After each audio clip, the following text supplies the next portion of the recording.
So as we all know that this year is the beginning of the China's 13th five-year plan, and it's very important that China nowadays has put innovation as a core of its national development. So in which fields do you think that China should carry forward the innovation plan, and why? Innovation touches every aspect of life. Not only economy, but every aspect of life is dependent on innovation. Mm-hmm. And your leaders understand it, and it's very important that you must put your efforts in order to have better innovation in all the aspects that you can think about. And we are here in order to support you in this, because Israel, although it's a very small country, it's less than the smallest province of China. We are very strong in innovation. This is the mood of our people. Mm-hmm. And we have a lot of topics of innovation between China and the State of Israel. And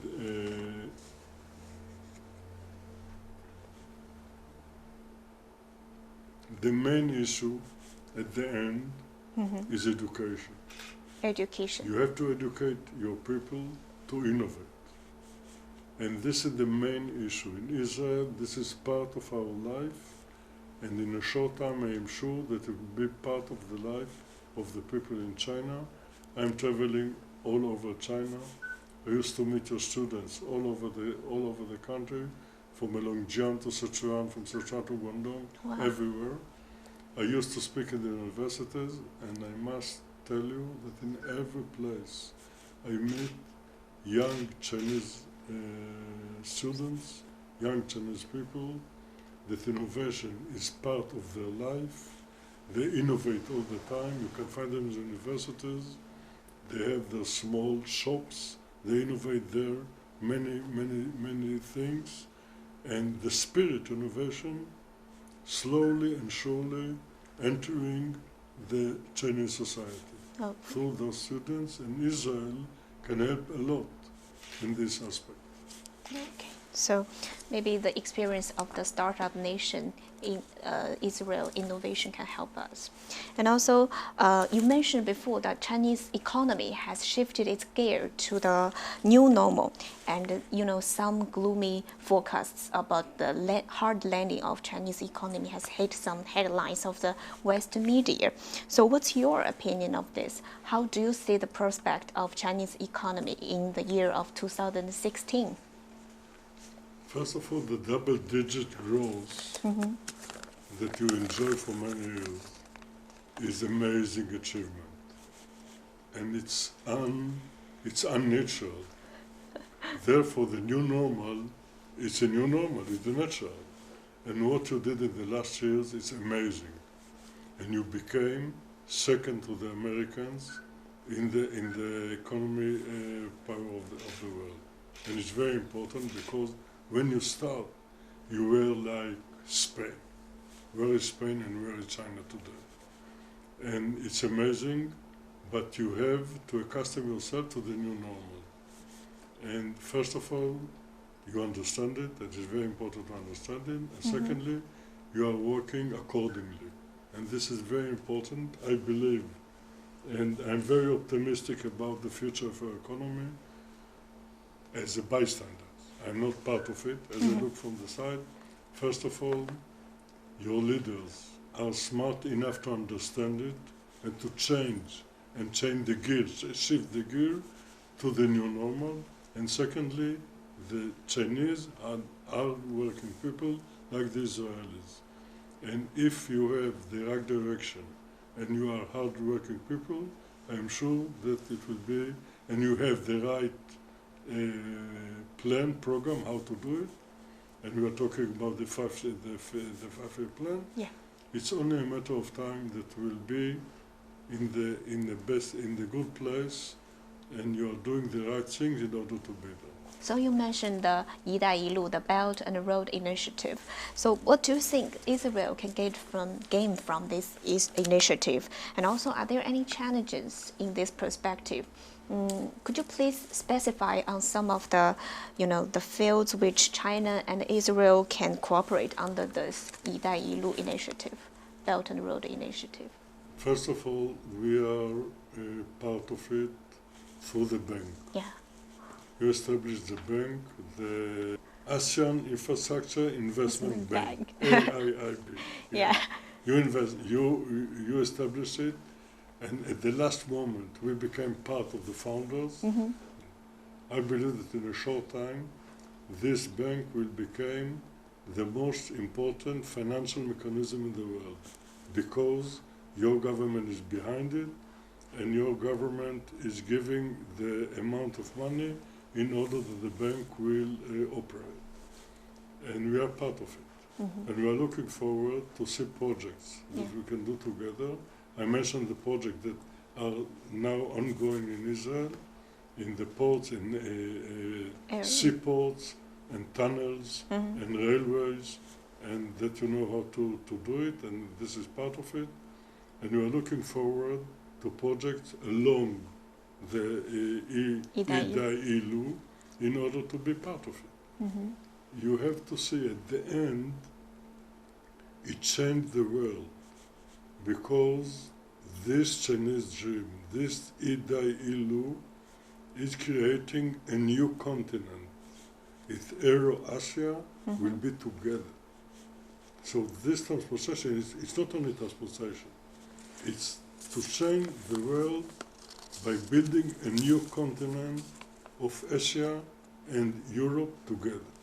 This is the meaning that I understand it of this project. Mm-hmm.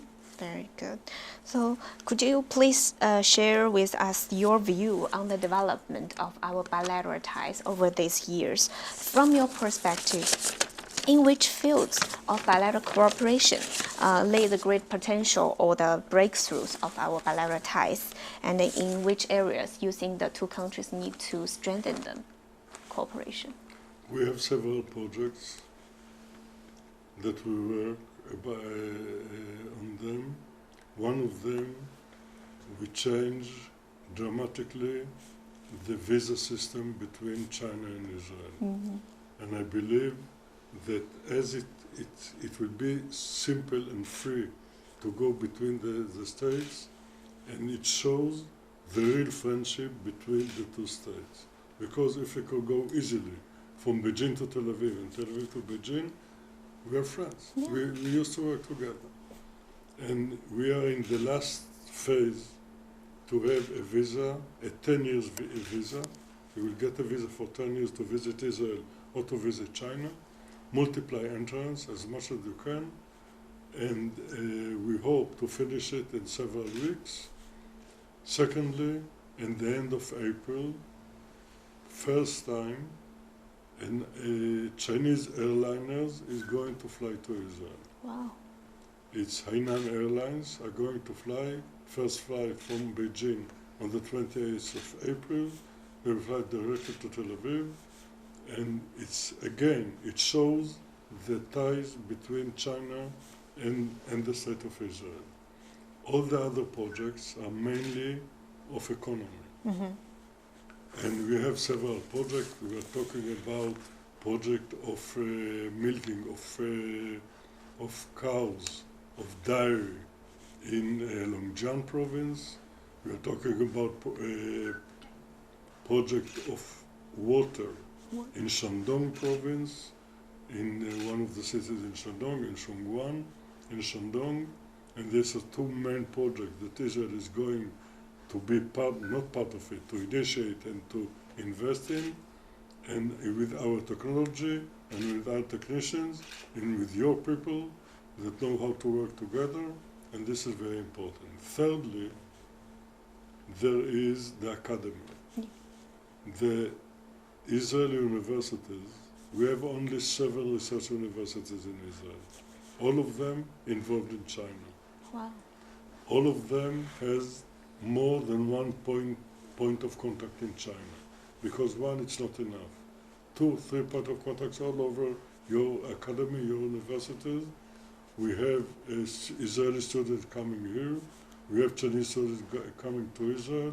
For us, it's very important the young Chinese student to be in Israel, because I can tell you one thing. Every Chinese, from my perspective, that is visiting Israel for 3-4 days, when he's coming back, listen carefully, is a better Israeli ambassador to China than me. Yeah. So it's very important. This relation between universities is very important for us. I'll put it this way. China and Israel are the oldest civilizations in the world. Yeah. We are the only people that can talk thousands of years ago. No one in the world can talk thousands of years ago, not the European, not anyone. Yeah. Because we have history of thousands of years before Christ, when I'm saying we, the Chinese people and the Jewish people. And therefore, this is a very strong common denominator between our two states. Although you are not a country, you are not a state, you are a continent. You are so big and we are so small. At the end, this is very strong between the Chinese and the Israeli people. Nice. And I used to say to my people, we are building a bridge Yes. along from all over Asia, from China to the little state of Israel. And this bridge, in many aspects, is a Idailu. Yeah. It's the same. Yes. And we work on it, and the pillars of this bridge, the economy, is innovation, is culture, and public diplomacy. These are the pillars of this bridge.